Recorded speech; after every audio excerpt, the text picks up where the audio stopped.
Do big corporations own all the rentals across the US? Have they scooped them up over the last 2 years and they're going to take over and they control everything? In this video, I'm going to tell you 7 landlord facts you should know, because that stuff I just said is certainly not true.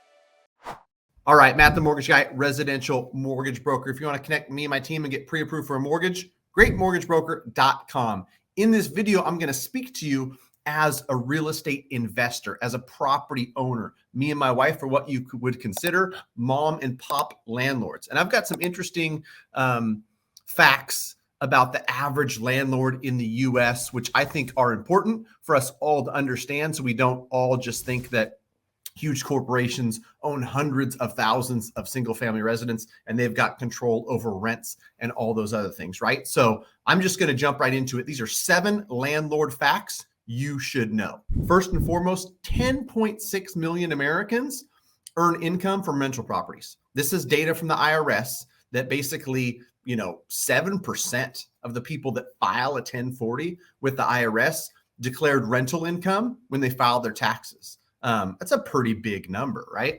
And extrapolating that number to rental units, mom and pop landlords, people like me, people like you that own rental units, own about 20.5 million rental units.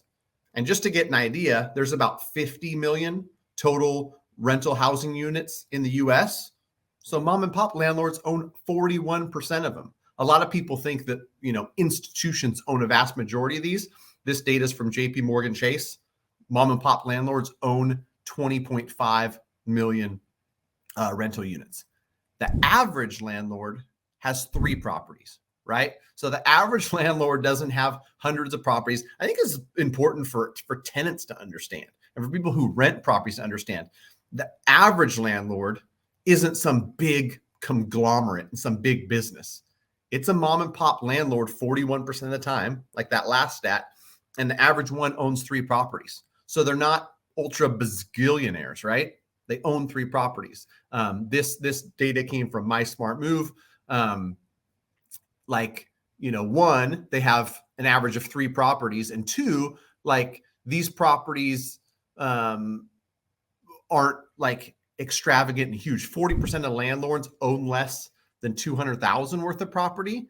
An additional 30% fall in the $200,000 to $400,000 range. So only 30% of all landlords own more than 400,000 in property. And this might be a stat that over time, has changed. This one's a couple of years old, I think, from My Smart Move. But when they did this study, only 7% of property owners owned properties worth $1 million or more, right? So it was 1, 2, and 3 small homes with, values under 400,000 for a vast majority of landlords. Number 4, investors purchased more than 18% of available homes during Q4 of 2021.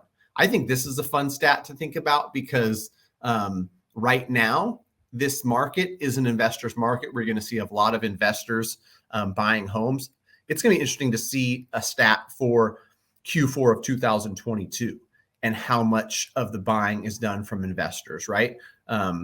We know that in 2021, rates were super low and investors were buying, 1, because they believe in real estate, but 2, because the debt was an enormous wealth building tool, being able to borrow at 3-4% on something that appreciates over time.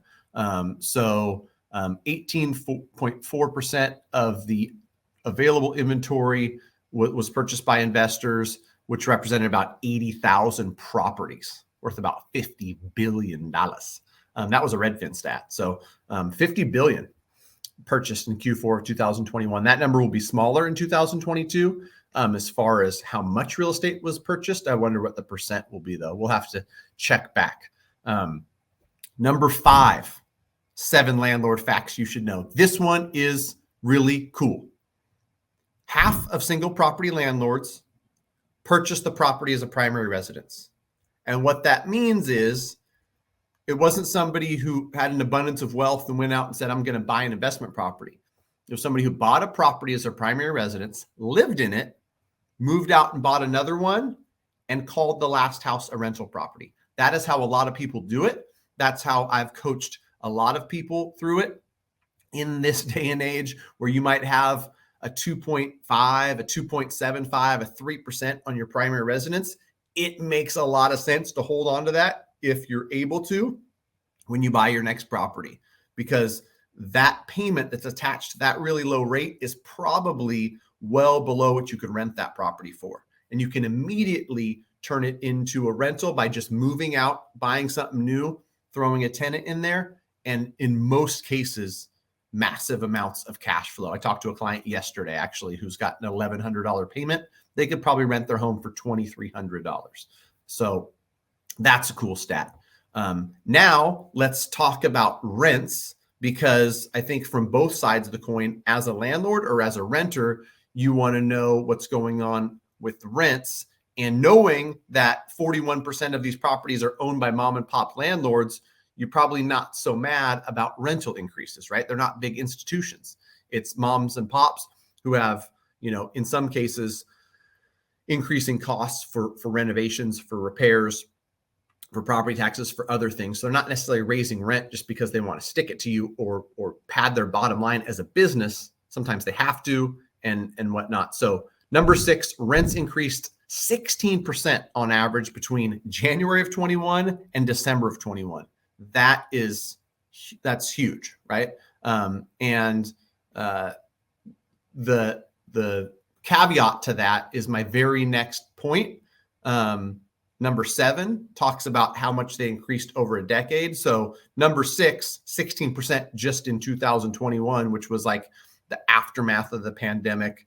Landlords raised rents quickly. A lot of times it was because they hadn't raised rents in a while, or because of some displacement and some people moving and some new tenants coming in. Like, it was just natural occurrence that when old tenants leave and you realize, I could rent this for $1,700. Why haven't I been renting it for $1,200 this long?